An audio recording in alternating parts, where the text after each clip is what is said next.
నిన్న వెన్నుపోటు దినంగా వైసీపీ ఒక కార్యక్రమాన్ని అయితే ఏర్పాటు చేసింది. అందులో భాగంగానే అంబటి రాంబాబుకి షాక్ తగిలినట్లయింది. పట్టాభిపురం పిఎస్ లో అంబటిపై కేసు నమోదు చేశారు పోలీసులు.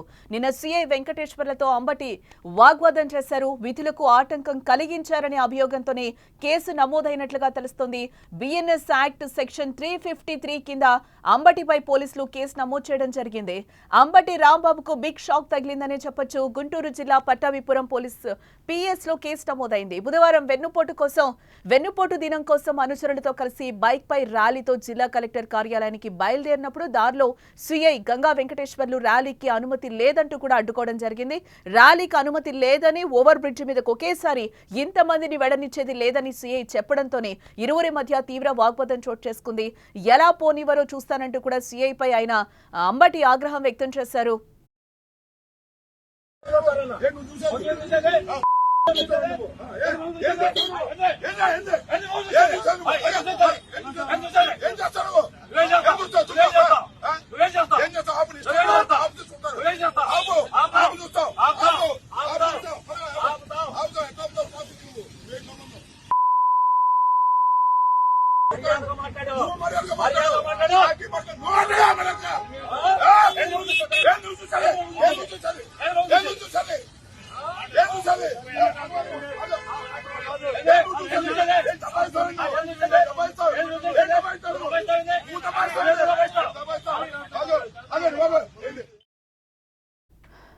ఆ విజువల్ లో మనకి క్లియర్ గా కనిపిస్తుంది. అంబటి సిఐపై ఆగ్రహం వ్యక్తం చేస్తున్న పరిస్థితి కనిపిస్తుంది.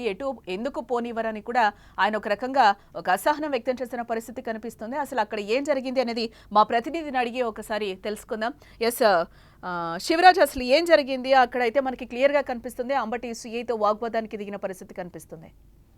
రైట్ జానికి నిన్న ఇటీవల గుంటూరులో జరిగినటువంటి పరిస్థితి ఇది.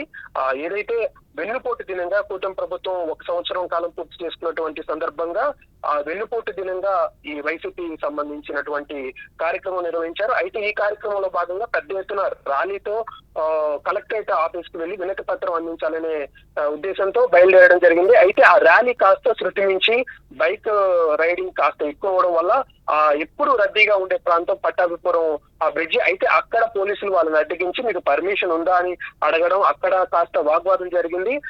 సిఐ వెంకటేశ్వర్ల మధ్య, అదే విధంగా అంబటి రాంబాబు, మాజీ మంత్రి వర్యులు అంబటి రాంబాబు మధ్య ఈ వాగ్వాదం జరిగింది. అయితే దాదాపు 15 నిమిషాల పాటు ఈ వాగ్వాదం ఇద్దరి మధ్య జరిగింది. అయితే ఇరువురు కాస్త దురుసుగా ప్రవర్తించారని చెప్పేసి అంబటి రాంబాబు గారి మీద పోలీసులు కూడా ఆగ్రహం వ్యక్తం చేసిన పరిస్థితి.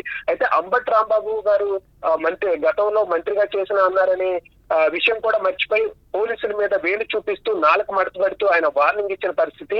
ఏదైతే మిమ్మల్ని గుర్తు పెట్టుకుంటామో, మా ప్రభుత్వం వచ్చిన తర్వాత మీ పని పడతామని చెప్పేసి ఆయన డైరెక్ట్ గాను వార్నింగ్ ఇచ్చిన పరిస్థితి. అయితే ఈ విషయం చూసుకుంటే పట్టాభిపురం పోలీస్ స్టేషన్ కి సంబంధించి ఆ పరిధిలో జరిగినటువంటి అంశంగా ఇది పరిగణించాలి. పట్టాభిపురం బ్రిడ్జి దగ్గర ఈ మొత్తం వాగ్వాదం అంటే జరిగింది. ఎప్పుడూ రద్దీగా ఉంటుంది, ట్రాఫిక్ క్లియర్ చేయాలని పోలీసుల మీద ఒత్తిడి ఉండడం వల్ల ఇదంతా జరిగిందని చెప్పేసి పోలీసులు చెప్పుకుంటున్నటువంటి పరిస్థితి. అయితే ఇక్కడ 2 కోణాలు చూసుకుంటే ఇది ఒక ప్యాటర్న్ లాగా నడుస్తుందని చెప్పేసి గతంలో కరెక్ట్ గా చిలకలూరుపేటలో ఒక నెల క్రితం విడుదల రజనీకి సంబంధించి విషయం చూసుకుంటే అతని అనుచరులను అరెస్ట్ చేసిన అంశంలో సిఐ మధ్య, అదేవిధంగా చిలకలూరుపేట ఇన్ఛార్జ్ రజనీ మధ్య పెద్ద ఎత్తున వాగ్వాదం జరిగింది. అదే ప్యాటర్న్ లో ఇక్కడ కూడా జరిగింది. అయితే టీడీపీ కార్యకర్తలు చెప్తున్న అంశం చూస్తే ఇక్కడ పోలీసులు ట్రిగ్గర్ చేస్తే అది పెద్ద ఎత్తున దుమారం రేగుతుంది. అది కాస్త గవర్నమెంట్ మీద పోరాడడానికి అది ఇంకా బలంగా పనికొస్తుందని చెప్పేసి వీళ్ళు ఒక అస్త్రం లాగా ప్రతిసారి ఇది వాడుతున్నారని చెప్పేసి టీడీపీ కార్యకర్తలు చెప్తున్న పరిస్థితి. మరోవైపు వైసీపీ కార్యకర్తలు ప్రభుత్వాన్ని ప్రశ్నించడం మా హక్కును మేము వినియోగించడానికి రోడ్డెక్కితే అడుగడుగునా కేసులు పెట్టి ఊహించి భయపెడుతున్నారని చెప్పేసి వాళ్ళు చెప్తున్నటువంటి పరిస్థితి.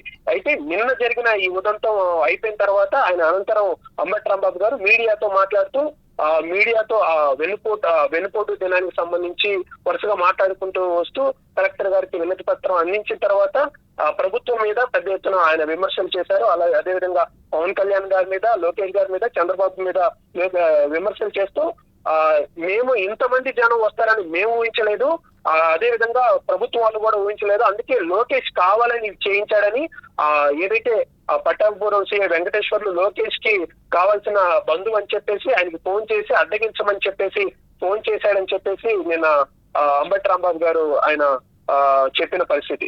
అయితే ఇది ఓవరాల్ గా చూసుకుంటే మొత్తం ఈ ప్యాటర్న్ అంతా చూసుకుంటే నిన్న తెనాలి విషయం కానీ ఒక గత నెలల్లో జరిగినటువంటి చిలకలూరుపేట విషయం కానీ ఈ గుంటూరులో జరిగినటువంటి ఈ విషయం కానీ ఇదంతా ఒక ప్లాన్ ప్రకారం చేసుకుంటూ వెళ్తున్నారు.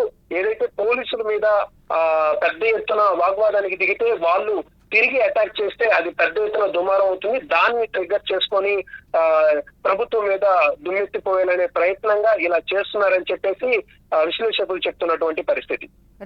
రైట్ శివరాజ్. మొత్తంగా మనం ఇక్కడ చూడొచ్చు ఫైనల్ గా అంబటి రాంబాబుకి అయితే ఒక షాక్ తగిలినట్లుగానే చూడొచ్చు. ఆయన మీద బిఎస్ఎన్ సెక్షన్ 353 కింద అయితే పోలీసులు కేసు కూడా నమోదు చేయడం జరిగింది. ఇక్కడ పర్మిషన్ లేదు, ట్రాఫిక్ కి అంతరాయం కలుగుతుంది అని కూడా అక్కడ సీఏ చెప్తున్న పరిస్థితి కనిపిస్తుంది. ఇదే నేపథ్యంలో మాకెందుకు పర్మిషన్ ఇవ్వరు, మా ప్రభుత్వం వచ్చిన తర్వాత చూస్తామని కూడా ఆయన దురుసుగా మాట్లాడిన ఇదైతే మనకు అక్కడ వీడియోలో కూడా క్లియర్ గా కనిపిస్తున్న పరిస్థితి కనిపిస్తుంది. కక్షపూరితంగానే మా మీద కేసులు కక్ష సాధింపు చేస్తోంది ప్రభుత్వం అని చెప్పి కూడా ప్రతిపక్ష నేతలు అంటున్న పరిస్థితి కనిపిస్తుంది. వాంటెడ్లీ వైసీపీ నేతలందరూ కూడా పోలీసుల మీద ట్రిగ్గర్ అవుతున్న పరిస్థితి కనిపిస్తుంది. ఈ నేపథ్యంలోనే ప్రభుత్వాన్ని ఇరుకున పెట్టి సాధించవచ్చు అనే వెర్షన్లో కూడా వైసీపీ నాయకులు ఉన్నారు అనేది కూడా టీడీపీ చెప్తున్న ఇదిగా మనకి కనిపిస్తుంది. టోటల్ గా అయితే అంబటి రాంబాబుకు అయితే భారీ షాక్ తగిలిందనే చెప్పుకోవచ్చు.